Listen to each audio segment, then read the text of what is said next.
role in the digital revolution, brought to you by a stereotypical millennial. Let me start off with this.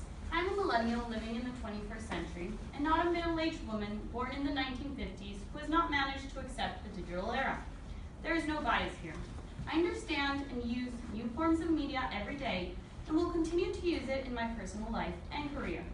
I encourage my parents and grandparents to get acquainted with it because it's going to be around for a long time. However, one thing new media shouldn't get acquainted with is in delivering and beginning the conversation of brand new information. New media is any content instantly available through the internet that's accessible on any digital device. It usually contains user feedback and creative participation and includes online newspapers, blogs, wikis, video games, and social media. Old or traditional media are the mass media institutions that are centralized and communicate via one-way technologies, such as television, print media, film studios, ad agencies, and radio.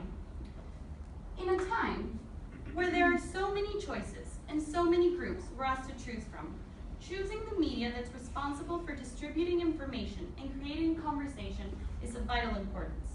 Being a 21-year-old woman, it is common to think I'd instantly prefer to get my information from new media, since we're the archetypes of the digital revolution. However, this is not the case. The digital revolution has led people to think that just because they have a Twitter or Facebook account, they can dictate and begin the conversation on any number of issues. Users should not use new media to begin the conversation, but rather expand the conversation. Beginning the conversation should be left to the professionals. It should be left to the traditional media.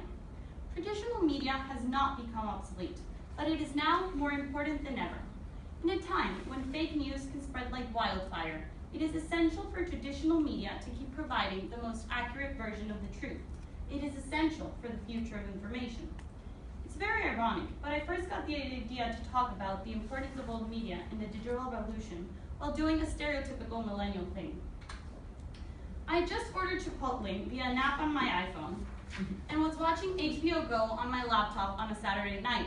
I know, it doesn't get very much millennial than that. My friend had told me about this HBO show that I had to watch, telling me I'd absolutely love it.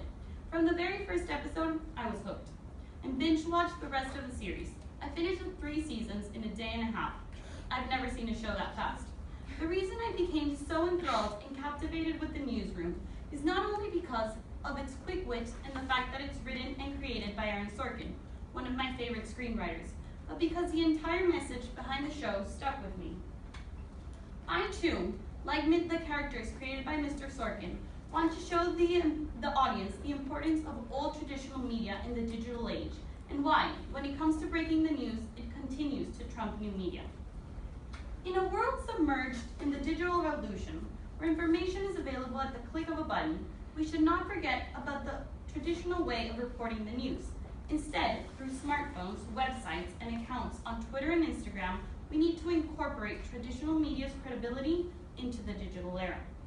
I believe in the effectiveness of old media, as should all of you. Being a public relations major, I've been involved in conversations where the future of communication is debated and discussed. I accept the power new media has and the fact that it plays a key role in the future of communication. However, it does not have to be communication's entire future. Websites and apps like Twitter, Huffington Post, Instagram, Facebook, and Wikipedia have the ability to reach so many people in so little time. They have the ability to begin conversations in less than 140 characters and spark intrigue by simply posting a picture with a caption. Nevertheless, new media should not focus on beginning conversations, but rather focus on using its outreach to continue the conversation begun by professionals, the keyword being continue. Why am I so keen in preventing new media from dictating the news in current events? Well, because the method in which news is reported has the power to impact the way human beings view and interpret global crisis. When new media users try to act as reporters or journalists and release new information, the information can be untrustworthy, unreliable, and lead to the spread of fake news. If the situation is wrongly reported, then it can prove catastrophic. If the conversation is wrongly begun, then the situation can rapidly spiral out of control, leading to chaos, confusion, and rumors. Imagine throwing a match into a barrel of hay and just watching the entire thing burn. There's no chance of stopping the calamity. New media should continue the conversation, but the conversation should begin by professionals who know the facts, professionals whose responsibility it is to make sure the information is accurate and who have the resources of credible organizations such as the New York Times, the Wall Street Journal, and news sources like ABC, CBS, or CNN. In an era where there are so many stories, so much information, and such a wide variety of ideas, old media still has a mission to serve and provide the audience with the finest version of the truth.